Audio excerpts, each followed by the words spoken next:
बिल्कुल।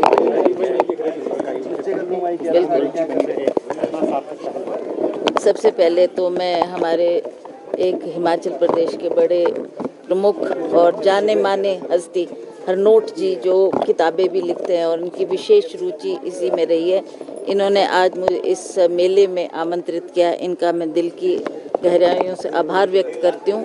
और जैसा कि मुझे यहाँ मालूम हुआ कि पिछले 8 सालों से ये मेला हर साल यहाँ पर लगता है।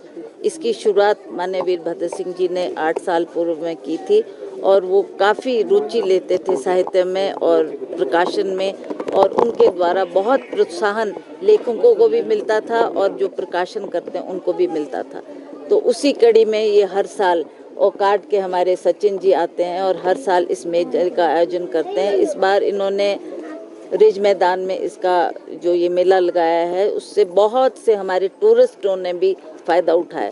मैं एक दिन आई थी, मैंने देखा यहाँ कि बहुत सा टूरिस्ट हमारा आकर्षित हो रहा था, खास करके नौजवान पीढ़ी, बच्चे वो रुचि ले रहे थे, देख रहे थे कि हमारे को हमारी इंटरेस्ट की कोई किताबें मिले, तो बहुत सी किताबें खरीदने में वो रुचि दिखा रहे थे, जो कि एक हर्ष का विषय है। क्योंकि आज के समाज में जब से ये हमारा टीवी और मोबाइल का ज़माना आया, उससे थोड़ा मुझे लगा कि कुछ कमी आई है, बच्चे ज़्यादा रुचि नहीं ले रहे किताबें पढ़ने में। तो मेरे को लगता है कि अगर इसी तरह से हम इन बच्चों को प्रोत्साहित करते रहे और ऐसा मेलों का आयोजन हर साल होता रहे, तो बच्चों को भी उससे रुचि होगी, वो भी यहाँ पर सस्ते दामों में किताबों को ग्रहण करेंगे, लेंगे, खरीदेंगे और उनको अवश्य पढ़ेंगे भी।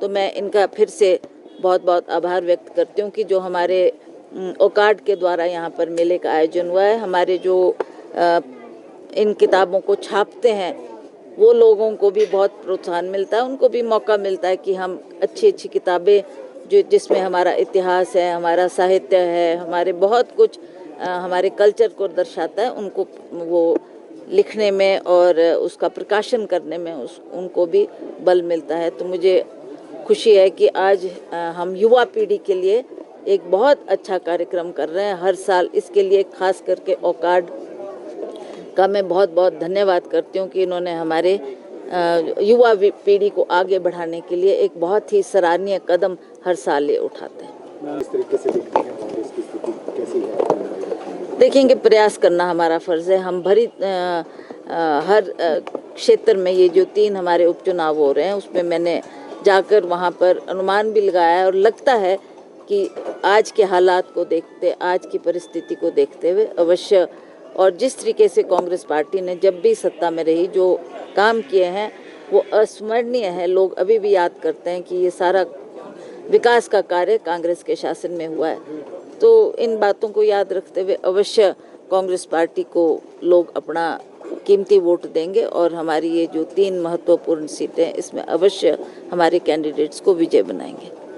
देहरा से मैम मुख्यमंत्री की पत्नी चुनाव लड़ रही है और बीजेपी कह रही है कि कांग्रेस के पास कैंडिडेट नहीं था, मुख्यमंत्री को पत्नी को उतारना पड़ा चुनाव में।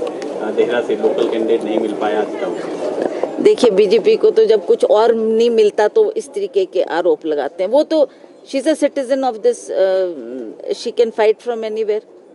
ये क्या मतलब है बोलने का कि कोई और नहीं मिला तो धर्मपत्नी को उतार दिया? ठीक है, शी इज बेसिकली बेस्ड, उनका घर देहरा में था और उन्होंने बचपन अपना देहरा में बताया है, तो इसलिए सभी का व्यू देखते हुए, सर्वे की रिपोर्ट देखते हुए कांग्रेस पार्टी को लगा कि सबसे बेहतरीन कैंडिडेट है, तो उनको टिकट दिया गया।